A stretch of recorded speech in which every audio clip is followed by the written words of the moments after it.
if it happen. With good laws, proper funding, training, and cooperation. If it happen.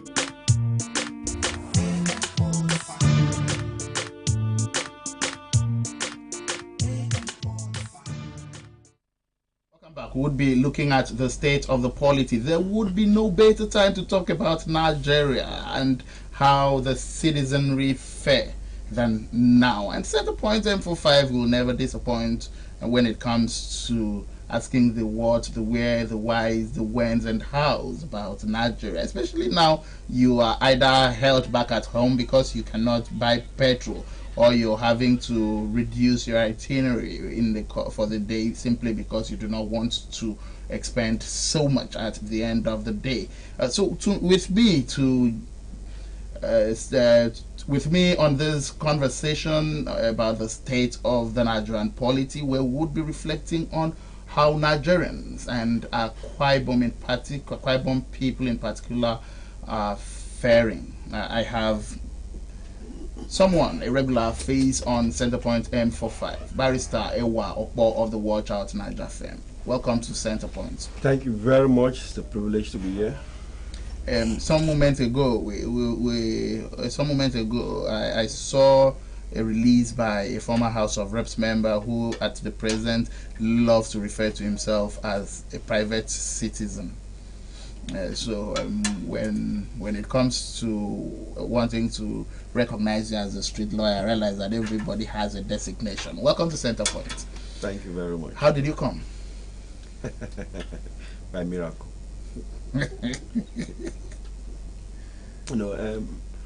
For now, Nigerians will, whenever you are stepping out, you will have to begin to take the prayer of God, take me out, more seriously.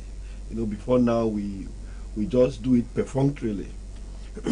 But the economic situation presently makes that prayer a reality for everybody. You may even have money, but you don't even have fuel. You may want to take a public transport, but you rarely find vehicles. Like yesterday, a friend of mine was complaining that he drove between Zenith Bank at Oron Road to the end of Oron Road by Waniba, and he saw only 3 private vehicles, 2 buses, not even a keke, a tricycle. And at some point, he's a banker. At some point, he had to use his company vehicle to convey some people, along the road where he was going, because there was the crowd, and he saw people walking, people standing.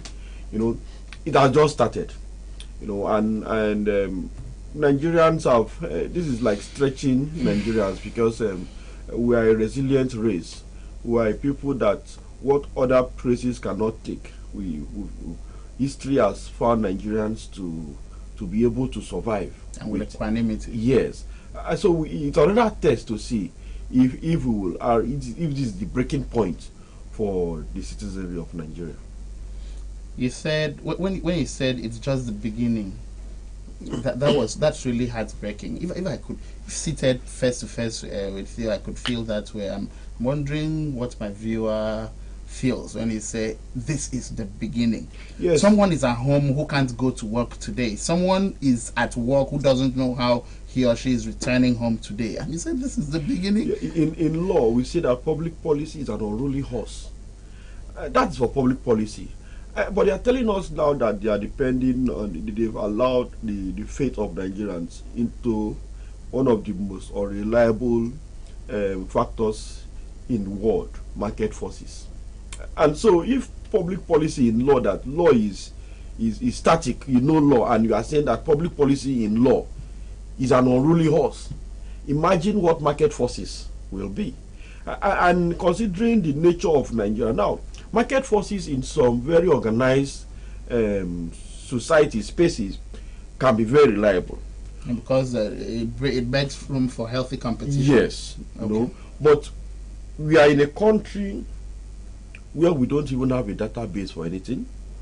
We're a country where nothing is, the regulatory bodies are not functional.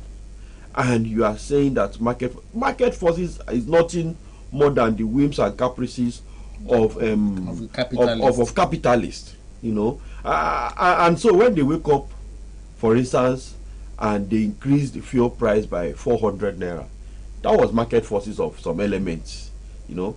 And now they've looked at it. And remember that they promised us that certain persons were going to take up the duties of importing petroleum products, and that those persons have agreed that by the time they do so, that after this removal of something, that it will be half, they will be able to sell at half the price.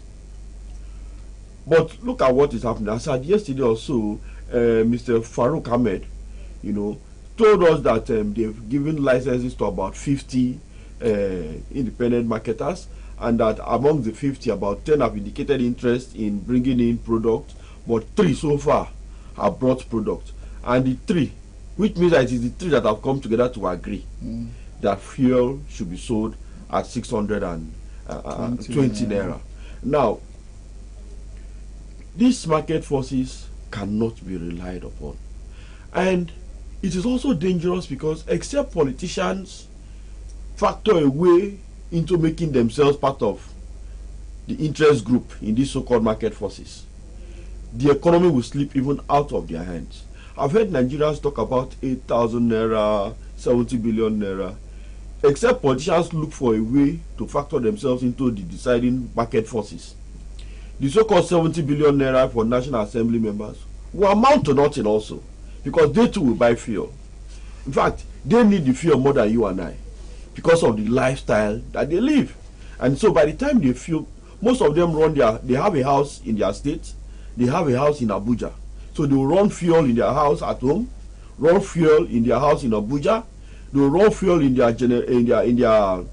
their constituency office, for those who care to have or run one, and then they will run fuel in their vehicles. And God knows no National Assembly member has 3 cars. They have more than that.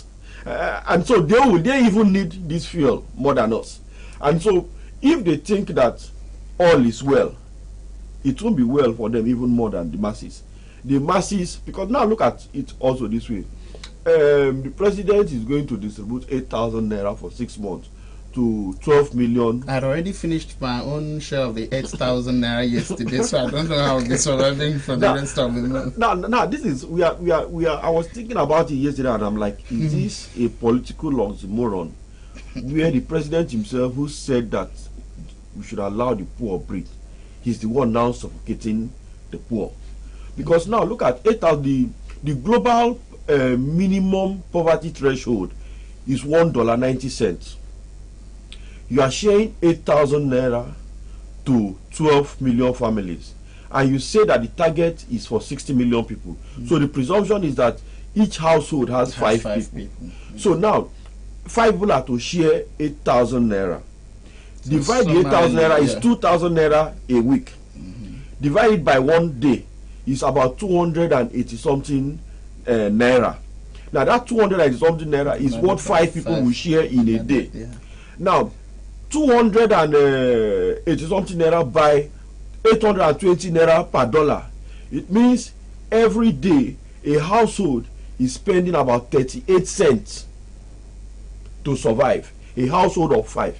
So we are like, no, but 200 and something divided amongst 5 people reminds me of Jasper, our days at the Republic, Jasper, and what Jasper did with 200. Now, one person can decide to buy Gary, and others don't want to eat Gary. Now that even do you have a choice in this economy? Now that reminds me, how much is a cup of Gary? How much is a cup of rice? How much is a cup of beans? What about salt, Maggi, palm oil? They will buy water to even use to cook, kerosene. So is it realistic?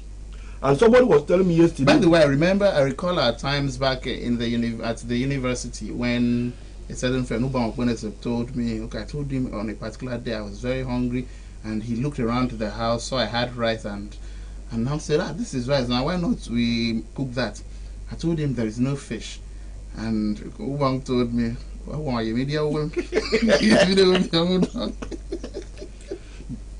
so looking at this reality, what that means is that you are also reminded me of NCNC, no contribution, no chopping. Okay. It now means that like 5 households will come together Contribute. to contribute to eat a pot of meal. You know, At what quantity and quality? serious quantity control. That also means that we will lose weight very fast in this country. Okay, that's a good thing. So those people who sell weight loss products Will be out of business. Out of business. Gym instructors will be out of business. But ironically, like we discussed yesterday, people who sell canvas will be into business because people will have to buy canvas to work. Now this is the typical Nigeria. We are looking at it at the lighter note. But these are things that in some countries, remember the Arab Spring? It didn't get up to this for the Arab Spring to come up and take the whole world by surprise. Ironically, also, it's beginning to reshape our national perspective in this country. Why do I say so? Some years ago, 2012, some people took up the streets, protesting against fuel subsidy removal. Occupy Nigeria. We've seen a whole lot of protests in this country whenever federal government decides to take certain steps that are not comfortable to the masses, supposedly. But does it not worry you? Does it not surprise you as an average Nigerian that so far protest has not started anywhere? It doesn't look like it's starting anywhere. The reason being that Lagos State has always been the leader in protest in Nigeria. Every protest in Nigeria always begins from Lagos State. As we speak, Lagos State has produced the president of Nigeria.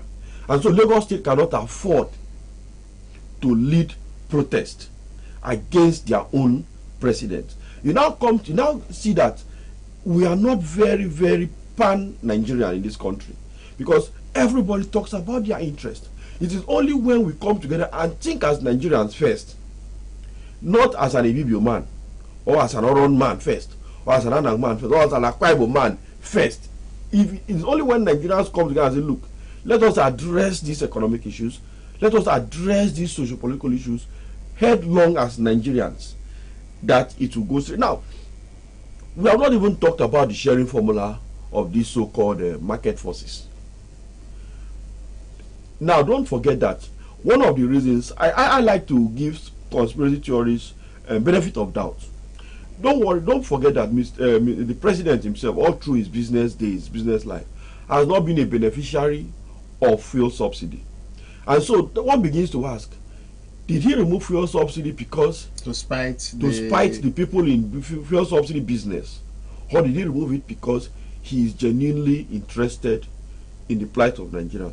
If he were genuinely interested in the plight of Nigerians, he ordinarily should not have removed it immediately like that. It could have been strategically. Now, the reason being that where is Nigeria getting the 70 billion naira to spend on National Assembly members for furniture allowance?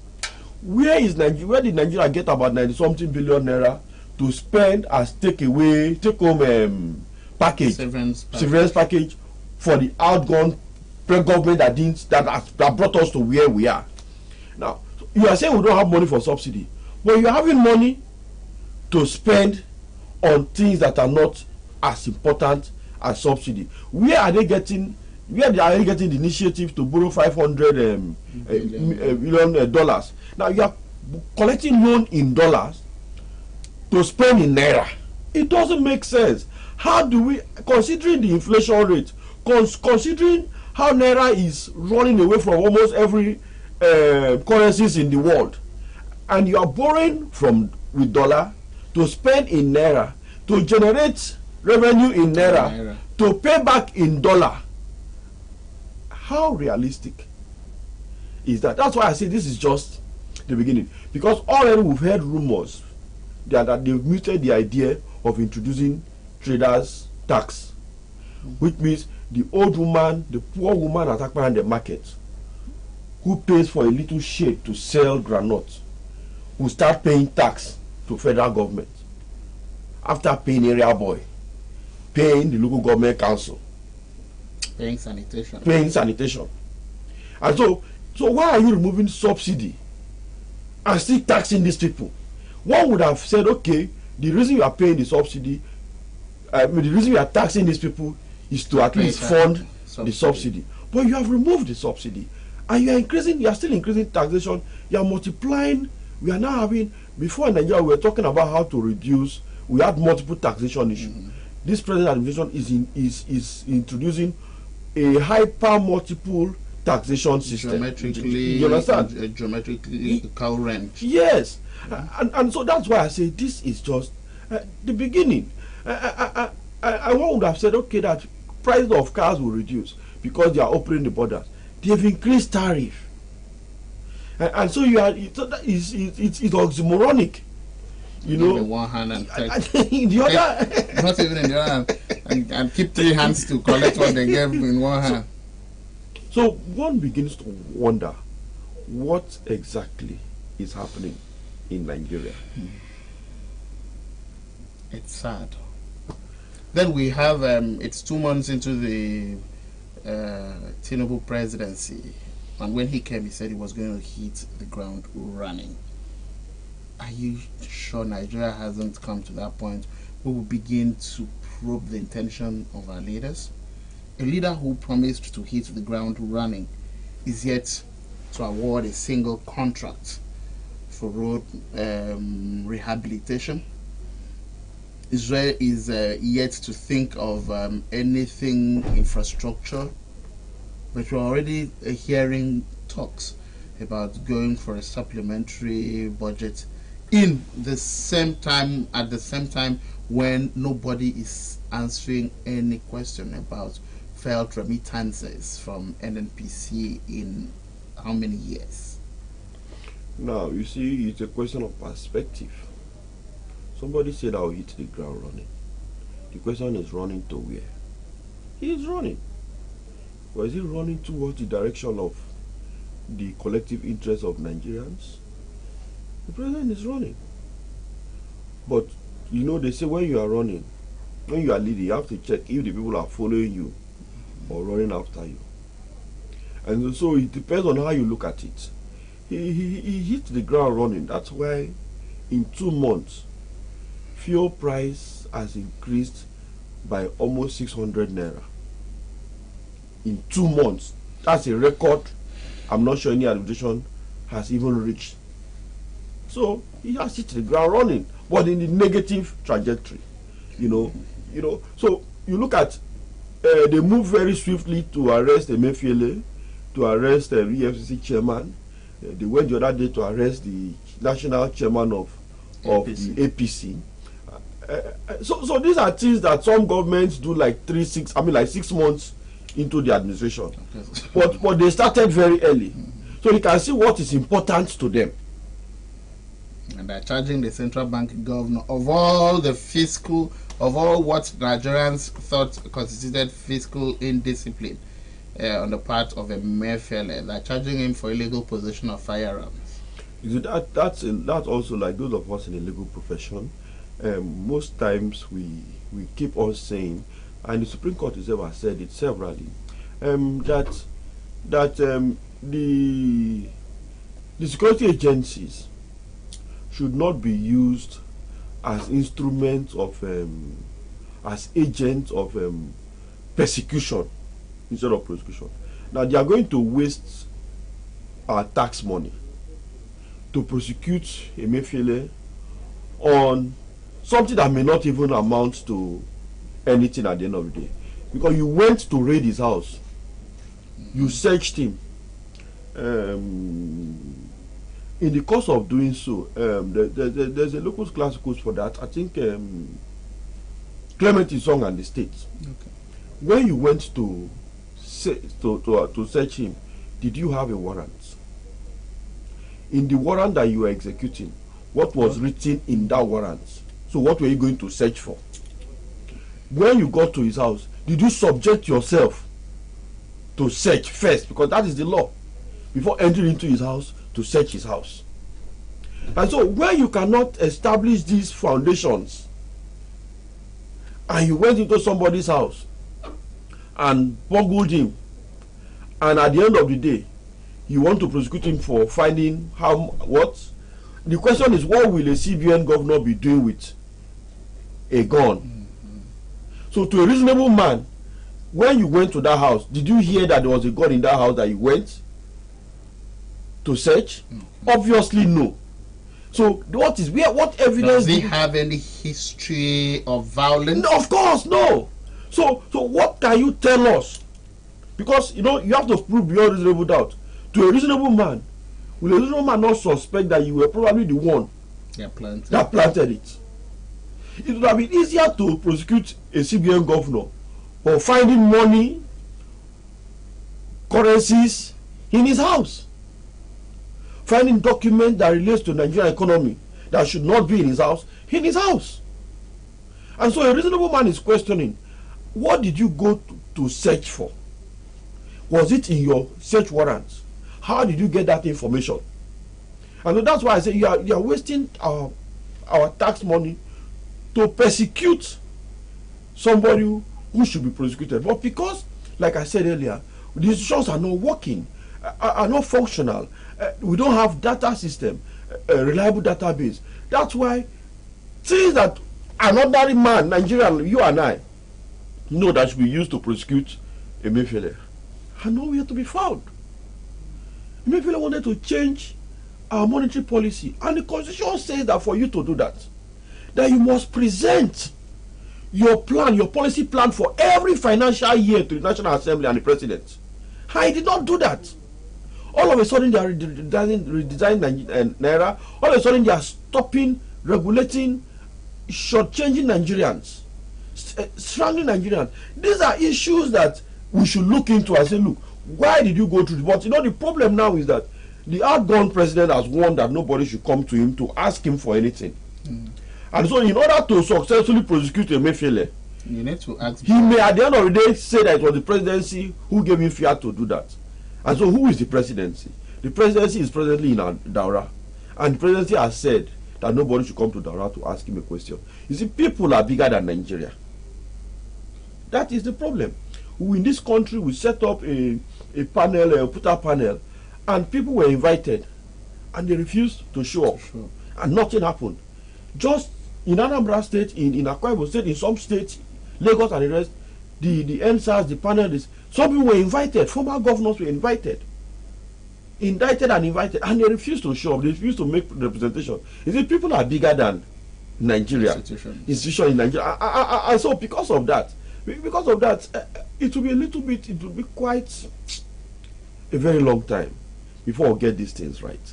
So I was telling somebody that, look, things may never get better, but generally, you can become better. Akon was saying something the other day, it's trending all over, that Nigerians are the smartest people in the world. That even those ones that are seen as the bad eggs, they are even the smarter ones. Akon, the singer. Yes. That the bad eggs from Nigeria are the ones who put their smartness in the wrong places. And then he said, for instance, that Nigeria is producing the highest number of billionaires recently, every year. So now the question is, as terrible as things are in Nigeria, people are creating wealth. So now the strategy now as a Nigerian is, things may not get better in Nigeria, but you have to work hard, you have to work smart to break even, to make yourself better than things. Don't wait for things to get better. And that's the problem. It will increase crime. Crime rate will increase. You just can't, even in Akwa Ibom as we speak, crime rate, certain things we didn't used to hear before have started happening. And so that has put the state government into a quick response mode to see why are these things happening. But the answers are not far-fetched. People are now buying fuel 500 and something naira, and now it's present 600 and something naira. And so it's causing serious problem economically. And so because of that, people are looking for how to cut corners. People who were not into survival instinct has activated. And so now as a state government, what do you do? You know what the president is doing is he's putting even state government on their knees, on their toes, and those ones who cannot stand will be brought down to their knees. In Akwa Ibom State, for instance, the governor of Akwa Ibom State, Pastor Omoeno, I think so far he seemed to have, taken up a populist approach to governance, and you've seen the other day was saying that people should stop coming to his office on Monday to Sunday. He has now assigned days for visitation and then days for work. And you see him, the other day he approved, he flagged off construction of Ndiya Road, that very popular road on Akpanande Market. So I was in the market 3-4 days ago, and I saw that it was not just Ndiya alone. We just heard Ndiya on the news. So, but the other connecting roads have been involved. So from the moment you get, before you even get to, you won't even get to Discovery Park, the road has been blocked. And so they are working on all those roads. Now, what that will help is that it will, to some extent, when it is completed within reasonable time, people will go back to market, and the movement of goods and services within and outside of those places will be easier. And remember that they've said that they should stop roadside marketing, trading. Now, in that market, you cannot stop roadside trading if you have not taken care of the inside of the market proper. And so these roads that they are walking, they also affect within the market environment. So that by the time you say no roadside trading, it will work. It will be easy to comply, because they have a place inside of. Now that's conducive. Now that's for a proactive government, and there are other policies that the state government is looking into. But the question now is, will the state government begin to share money? Because now federal government wants to share 8,000 naira to 8 million households. To 12 million households. I mean 12 million households. Where does Akwa Ibom come in? How many households is given to Akwa Ibom? Because in the framework, the federal government has even made it clear that they will be making this, it's going to be a conditional cash transfer.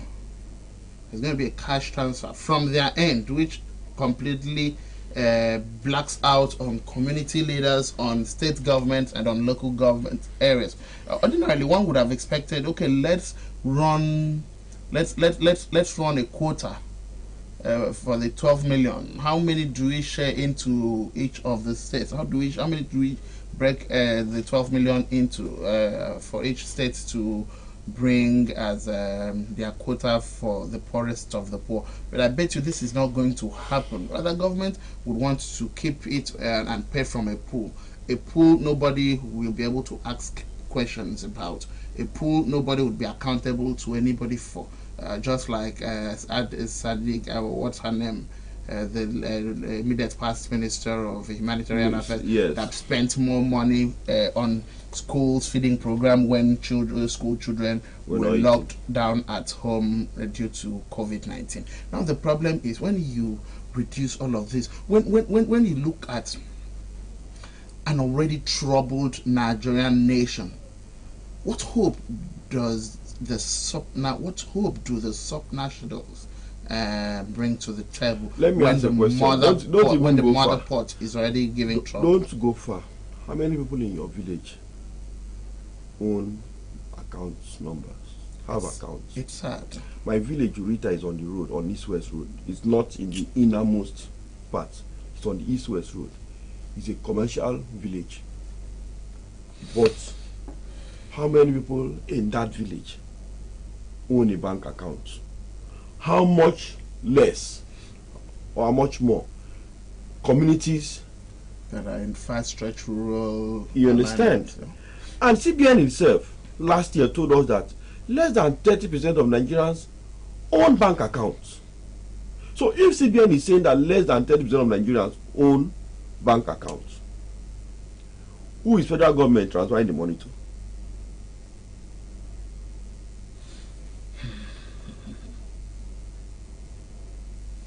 It's sad. By the way, I hope you know, if you need to step away from your TV set, you can go along with us if you're following us on Facebook. Just go like and follow our page on Facebook at AKBC Radio and TV, where this is streamed live. Okay, so back to you, Ewa Okpo. Let's look at Akwa Ibom State. Around us, we are hearing a few states mention certain measures as palliatives for the removal of fuel subsidy. We saw Ebonyi and Imo State sometime last week come up with plans to increase by 10,000 naira salaries of every civil servant in the state. And we saw the governor of Rivers State roll out a mass transport scheme that is intended to subsidize transportation. Are these in any way measures that scratch towards providing solution? I even saw Reno Omokri recommending that 70 or 75,000 naira should be minimum wage at the federal level. I want to disagree with this strategy. It may not be popular, but basic economic principles, an SS1 student of economics knows what I'm about to say. The moment you increase the money people are earning, naturally every other thing increases. So while you are trying to make me feel, it's like a mirage. I'm earning 100,000 naira, you make me earn 200,000 naira, I'm happy. And I'm still buying the same thing I used to, and sometimes less than what I was buying with 100,000. The best thing to do is to make the standard of living, cushion it. Because whether you like it or not, okay, let me give you an example. When the properties started becoming expensive in Akwa Ibom State, it was because there was a governor in Akwa Ibom State who was doling money out to people. And people started buying properties. Now, those properties value appreciated not because there was anything, development in that space, but because of the knowledge, the awareness that there was so much money around. That is what happens naturally. So, and then when they calculate, and don't forget that this calculation of increment, the indices used in doing this calculation is not the indices that the person selling the market will use to increase price. So when they say let us increase to 75,000 naira minimum wage, or by 10%, they calculate, they factor in some other taxes and this and that. So at the end of the day, it's not the 10% that you and I laymen are thinking, but the woman in the market, the one that owns supermarket, increases by 30%. 10%. And so you take us 2 steps forward, 3 steps backward. What would have been better is, like, how can we make life bearable for our people? Which sectors can we reduce the stress? Transportation. Yes. Food sustainability. For instance, why is Gari expensive in Akwa Ibom State? Cassava grows without even being planted. Why is water leaf scarce in Akwa Ibom State? Water leaf grows like grass, even in a wet housing. In my compound where I live, water leaf grows like a grass weed, and we clear it and throw it away. So why do you have a season when you go to the market and you don't find water leaf? The world, as we speak, as the development, as technology has come up such a way that they've broken the barrier of seasonal planting. So as a state, should we not begin to look into food sustainability? United Nations in the past 30-40 years has been hammering on food sustainability in the world, and Akwa Ibom State is so rich that if we maximize our food sustainability potential, we can feed half of Nigeria. Things grow without manures and fertilizers in Akwa Ibom State, and so as a state we say, okay, what do? We have food. Can we directly, intentionally identify certain local governments that have the strength in producing certain food products. Who are the farmers in those places? How do we partner with them? In Jigawa, where do you have it? State government is partnering with farmers to produce, to cultivate 900 acres of rice land. Our mutual friend Kunya is part of that project. Okay, Kunya Ibrahim. Okay. You understand? And so these are ways to soften, to cushion this effect. We become very intentional. Pepper grows in Akwa Ibom State. Pepper, I have a friend that plants pepper. So we don't need to import pepper from the north. And then you go to buy 100 naira pepper, they count 5 fingers of pepper. When it grows on this land. And so it's for us to set up a food committee. How can we reduce price of foods? The moment people can eat, the moment people can move from point A to point B, transportation and food, you have reduced 50% of the stress.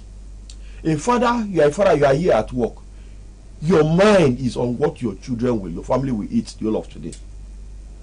When you get your salary, you take like, if not 70% of it into the market to buy food stuff. In Akwa Ibom State, we have no reason to buy Gari the same price Gari is sold any other place in Nigeria. We have no reason to buy palm oil the same price it is sold any other place in Nigeria. We have no reason to buy crayfish, fish the same price, because they are here with us. And so we cannot keep on allowing our neighboring brothers from the southeast to come in, I don't say hijack. The supply. Take over the supply, take charge, and then we now begin to live on the crumbs that they leave to us. Yet we have people in this state. That's why I say it's not just government also. We have very comfortably wealthy people in Akwa Ibom State. But somehow they don't like to invest in Akwa Ibom State. Okay. What can the state government do to give our millionaires, our billionaires, security, confidence to invest in Akwa Ibom State? There's something Governor Odom used to say, that money is a coward. It does not go where it is not protected. And so what's that thing that makes Akwa Ibom people prefer to invest outside Akwa Ibom? What's that thing that makes us prefer to invest in filling stations? Instead of us to invest, Cross River State has over 5 private depots and an NNPC depot. So the price of fuel cannot be the same in Calabar and Uyo. But we have the petroleum, we have the crude oil, but price of fuel will always be lower in Cross River State. So with all the billionaires we have in Akwa Ibom State, why can't we come together and build tank farms in Akwa Ibom State? Now, if we have tank farms in Akwa Ibom State, it reduces the stress of having to travel to get product from Port Harcourt, from Cross River State. In a tanker. And so that naturally will increase the price of fuel. And so if we have our own private depots here in Akwa Ibom State, will that not make fuel surplus? Can't government invest in establishing a depot? Why not? But government will not do it on its own if we don't have policy experts, if we don't have stakeholders in that side sector of that business partnering and working with government to do that. But it may surprise you that there are people in government, people who have been in government right from time immemorial, who are partners and stakeholders in tank farms outside Akwa Ibom. Yeah. And so we need to begin to think.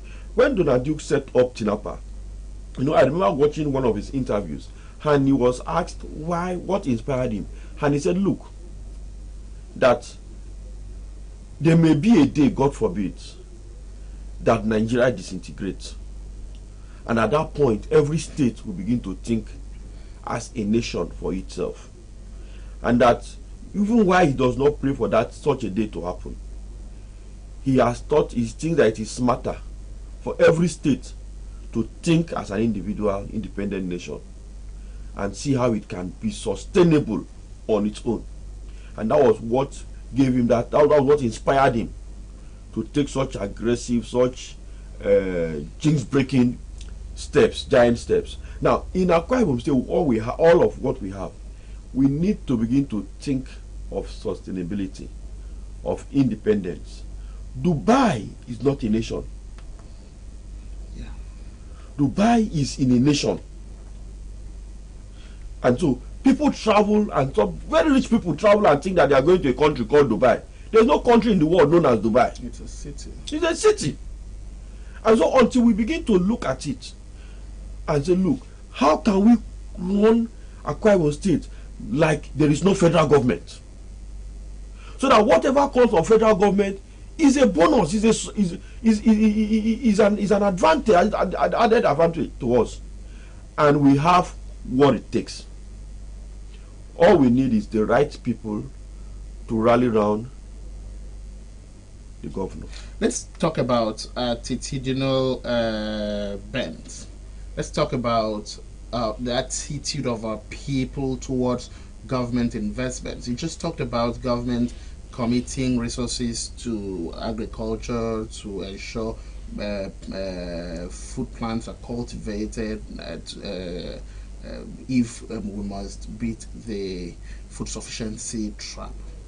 You mentioned our mutual friend Kuya Ibrahim, who is involved with some project of sort in Kebbi State, right? Yes. Is that Kebbi? Jigawa State. Now, some months ago, we saw, but now let me take this. Let me come from this perspective. In that Jigawa State, you will never hear of an unrest or a disagreement with government that will push or prompt people to go into those government farms to destroy what is planted. They tend to protect it. You don't hear of theft. You don't get to hear of people getting angry to run down the farm and all of that. People try to protect those things because they feel so much about them depends on the successes of those farms. But months ago, in not far away Eastern Obolo, we saw young people run into the coconut farms, mow them down, cut them, destroy farms that governments for years have invested into ensuring that the coconut refinery has a good takeoff. This is not only endemic. This is not only the thing with Eastern Obolo. We've seen in other places. The government tried a farm in your place in Okobo. I'm not sure that farm is still functional. It happens. This tells of how much citizens sabotage government's good intention in this part of the country. It's replete with it's replete with tales of woes and all of that. Now the question is, what are we doing to the mindset of our people to understand that government is not just coming to do a certain thing because they want to profit from it? That people should begin to see government investment as government's model and way of showing them how certain things should be done. We've seen communities where government goes, establishes a farm, and people in that community also try to establish theirs alongside what government is doing, copying the model, the government model, and ensuring that in the long run they can maximize profit. Now, the truth is, government is the problem of government. Why do I say so? Those communities where government efforts are being truncated by the masses, check closely. Members of government are behind it. If those efforts have been there all the while and the people did not do anything, why suddenly? I'll give you an example. In a local government in the Uyo Senatorial District, a market was proposed by Governor Atta. They could not sponsor of funds. Governor Akpabio came in, they approached him. He was going to do it. Then, but he had a bigger project that encroached into the land that was proposed for that market. Governor Odom came in. The people approached him. And Governor Odom said, okay, let's go and do it. They brought in the young man in this in government, then brought in investors. They went to the community and they said, look, your land can give you normal everyday 50, 100 shades, but these investors are going to make it an ultra-modern market. And if it's going to be an ultra-modern market, it means the structures you put in can give you 5 times what you wanted. On one condition, you will take a percentage. For instance, if you are expecting 100 market stores, we are going to build 500, so you take your 100. In addition, we are going to build warehouses. You take like 20% of the warehouses. Then the revenue from the market, your community will be part of the revenue collection. But for construction, give us youth who will also work direct labor. Give us people that will be in charge of security. However, the investors who have come in themselves, most of them are into building materials. So within a space of a year, this market will be up and running. The community, they did a party, they celebrated, they appreciated everything. They brought in materials and dropped them. The local government chairman insisted that he should be given the contract to supply building materials, when they told him it was not possible because the investors themselves deal on building materials, and to cut costs they are supplying their own building materials. He went behind, incited the people. They took us to court. I was the lawyer in that matter. He went to court. They sued the state government. They sued the local government. So we were going to court until the tenure of that local government chairman expired. A new local government chairman came in.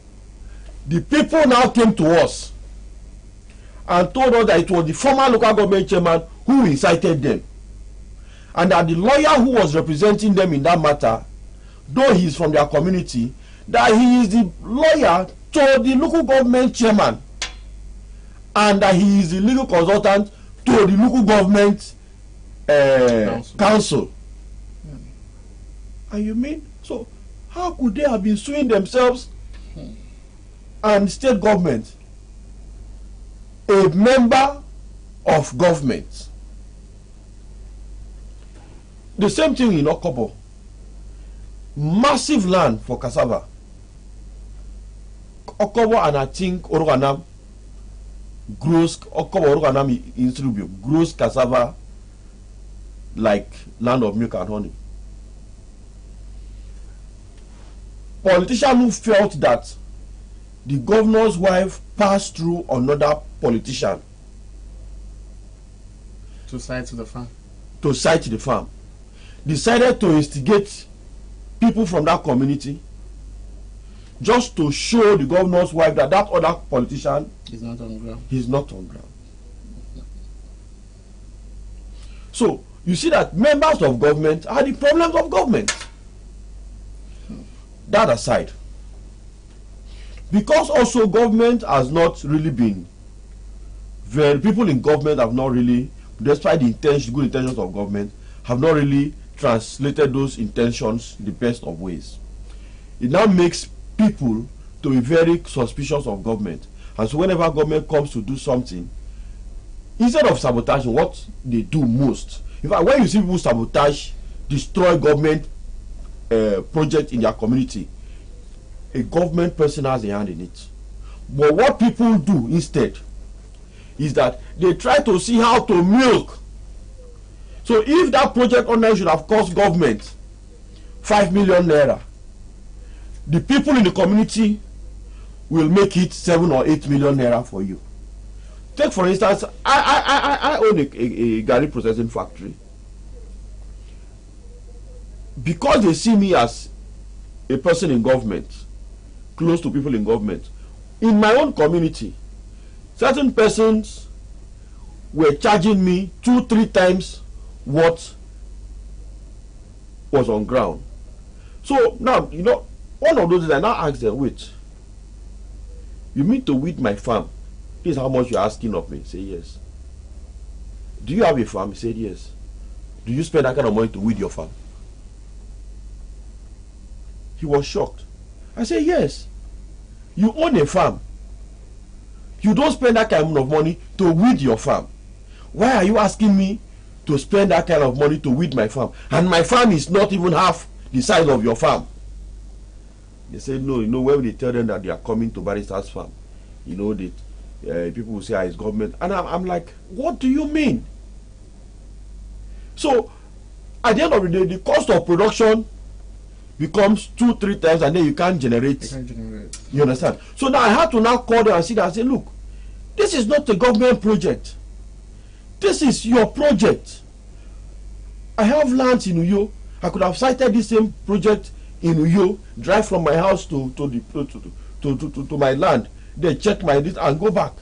But I brought it here because you are my people. I want you to be employed to take benefit. Don't extort me. It was at that point that they started coming out and saying, okay, Barrister, we are sorry. You know. So people already want to take advantage of government. They will not destroy government project. They want it to remain there so that they milk government. Until government brings people, comes down to their level and explains to them that, look, you can milk me as much as you want, but at the end of the day, this project will not go forward. But you have to let them understand that, look, this project belongs to you. It is in your community. Look at what you stand to benefit. Select the most trustworthy persons amongst you to take certain responsibilities on your behalf. The way you do that, they will take charge. Those projects will move on. The problem we have is that we sit down in Uyo and appoint somebody to be in charge of government project in a community, not knowing the person's record, not knowing the person's antecedents, his performance appraisal in that community. There are people that, if Ewa is the one that has oxygen and they want to die, they won't collect oxygen from Ewa. So you have to find out what is Ewa's percent. How do they see Ewa in his community? Government has to, and government has what it takes. There is a police station, in quote, in almost every community. DSS, NGLEA, government has spies. Government has people everywhere to give them information. Government can even commission private people to just stroll into a community, sit down in that community for 2-3 days, get information and come back and come give report to government. But government never does that. Interesting. Okay, so as we begin to draw the curtains, let's look at Pastor Romano in the last 2 months and what prospects we think he brings to the table, and how much you feel he will be able to lead Akwa Ibom in departure from the Nigeria's reality of economic woes. Governor Moino strikes an average Akwa Ibom person as a common man, and I thank God for the wisdom and initiative with which he's using to approach governance. And so already he seemed to be winning, you know, the heart of Akwa Ibom people on a daily, you know, with the things he does, the way he identifies easily. The other day, look at the other day when he talked about people coming to his office.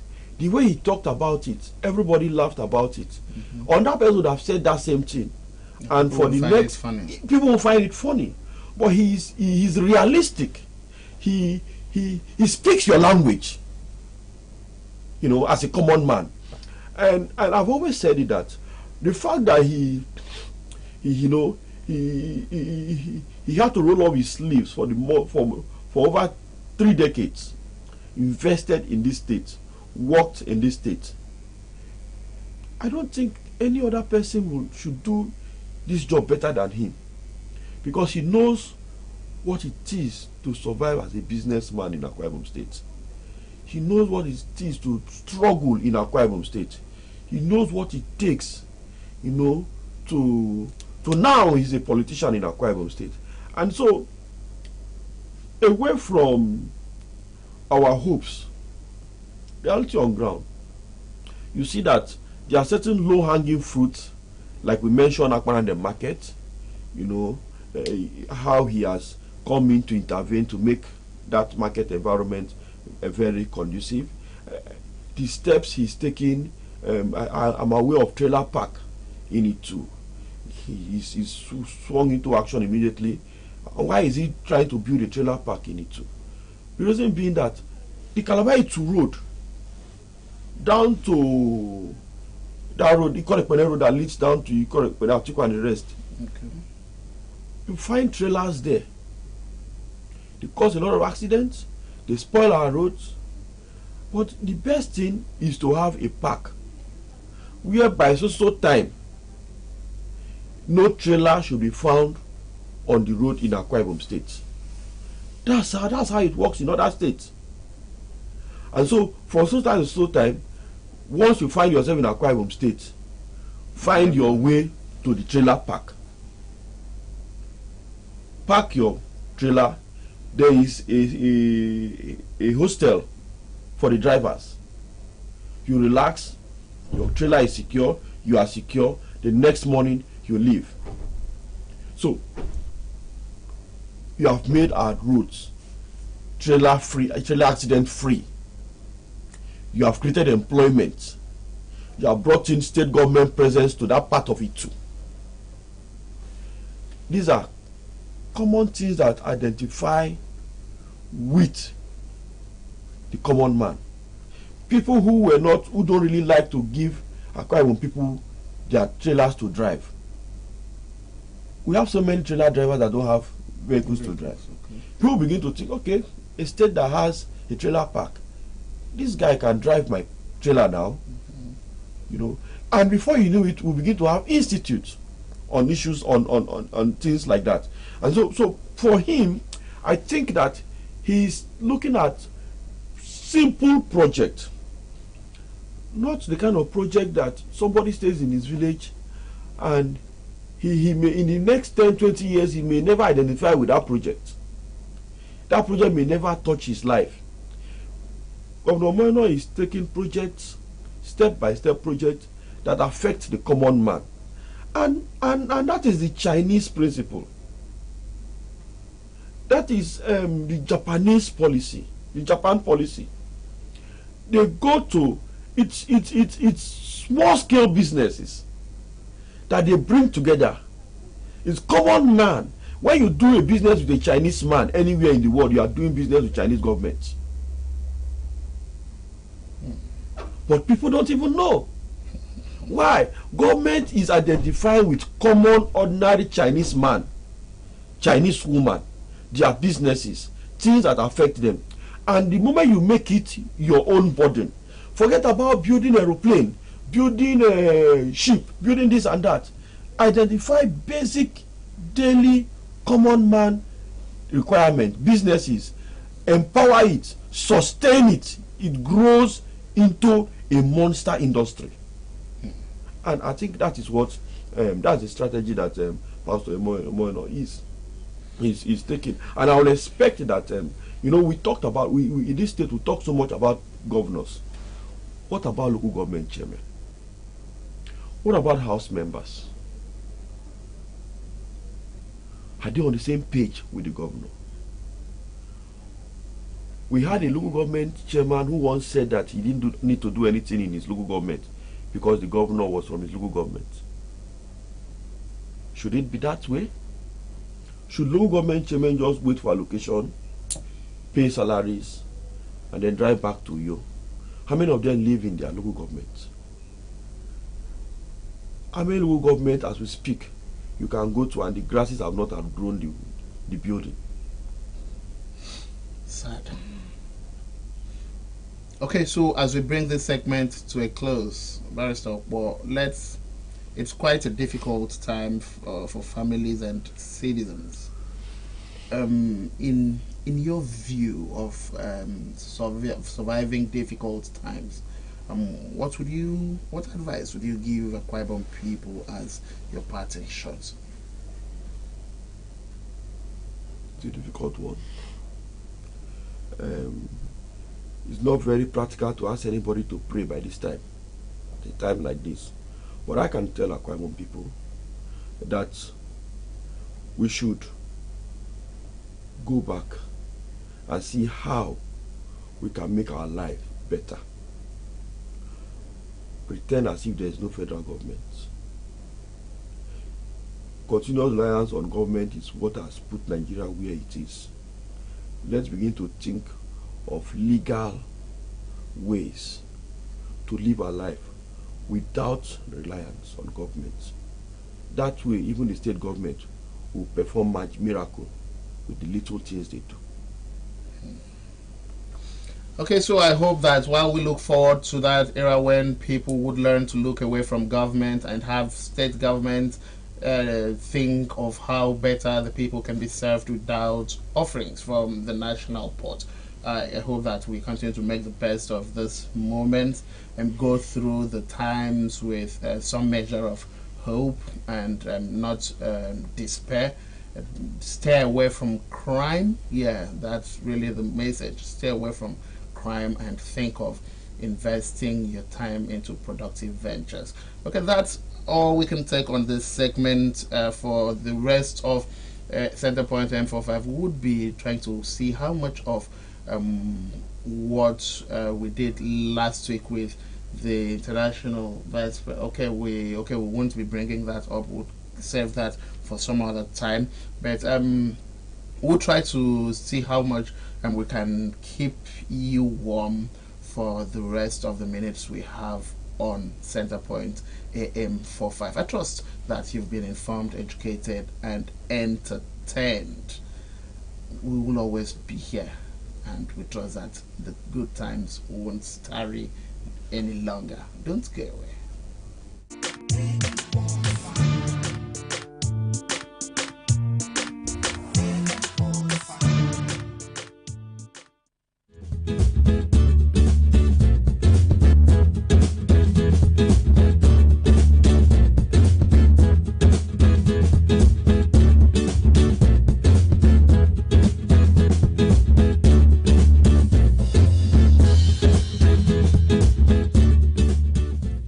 Nails are an important part of the human body. They are a horn-like envelope covering the tips of the fingers and toes in most primates and other few mammals. Nails are similar to claws in other animals. The fingernails and the toenails are made of a tough protective protein called keratin. The nail is mainly composed of the hard nail plate arising from a matrix. The shape of the nail is very variable in different persons. It is roughly rectangular and flat in shape. The nail bed has a pink color that can be seen because of the transparency of the plate and its extensive vascular network. In humans, nails grow at an average rate of 3 millimeters a month. The growth of the fingernails and the toenails have different speeds. Complete regrowth of fingernails require 3 to 6 months, while complete toenails regrowth needs 12 to 18 months. The growth rate is related to the length of the terminal phalanges. The nail of the little finger grows slower than the nail of the index finger. Nails fulfill several important functions. Indeed, it is unimaginable how humans would handle a wide variety of chores without the nails. Besides, they serve as protective plates that help prevent the fingers and toes from getting cut or scraped during daily activities. Nevertheless, even with these natural endowments and their attendant functions, some women still go for artificial nails when the natural nails are still neat and cute. Artificial nails, also known as fake nails, false nails, fashion nails, nail enhancements, nail wraps, or nail extensions are coverings placed over fingernails as fashion accessories. Some artificial nails attempt to mimic the appearance of real fingernails as closely as possible, while other designs may deliberately stray in appearance from real fingernails. Women have been wearing nail extensions since the Egyptian times, and back then they had a completely different meaning to what they have now. Wearing nail extensions from bone, ivory and gold, Egyptian women used them as a sign of wealth because those materials were luxuries only the wealthier women and men could afford. This concept was followed over centuries, and women in the Far East even grew their nails as long as possible to symbolize status and to earn greater respect. To this end, during the Ming Dynasty of China, which lasted for 276 years, noble women wore very long artificial nails as a status symbol, indicating that, unlike commoners, they did not have to do manual labor. More so in the early 19th century in Greece. Many upper women wore empty pistachio shells over the nails, slowly spreading the artificial nail trend across Europe. However, the modern history of artificial nails is traced to Fred Slack, who in 1954 mistakenly broke his fingernail at work and created an artificial nail as a realistic-looking temporary replacement. After experiments with different materials to perfect his invention, he and his brother Tom patented a successful version and started the company Patty Nails. The product he invented helped to strengthen nails as well as extend them. The look of the nails improved by coloring the product so that it looked like the color of skin or teeth. These nails became known as acrylic artificial nails. Few years later, artificial nails for women became widely popular all over the world, and the nail industry has not looked back since then. Fashion nails, or gel nails, as artificial nails are also called, are made from many different kinds of materials, but mostly plastic in content. Artificial nails remain a hit among women who simply look pretty wearing them. Some ladies who do not have the time to take care of grow the length and strength of natural nails that they desire also opt for a set of artificial nails. Acrylic nails help conceal or fix broken, damaged, short, or otherwise considered undesirable nail appearance. They also help prevent biting, breakage, and splitting of nails. If properly fitted, artificial nails are usually not problematic. However, despite the many benefits, several disadvantages are associated with false nails. For instance, long-term use and poorly fitted nails can seriously damage the nail bed and hamper natural nail growth. The most common problem connected with fake nails is bacterial or fungal infection that may develop as a result of separation of the false nail from the natural nail bed. Infection can also be transmitted to others, including newborn babies. Removing the acrylic nails can prove to be a challenge too. Upon removal, the natural nails are very thin and weak. Thus, it will take a long time for them to grow out and feel healthy again. As noted, beautification is the major factor for the use of artificial nails by contemporary ladies. However, while one's choice to adorn oneself with this dress accessory remains a personal matter, it is important that two other considerations come to play, namely the comfort or convenience of the user and the health implications that come with the fashion.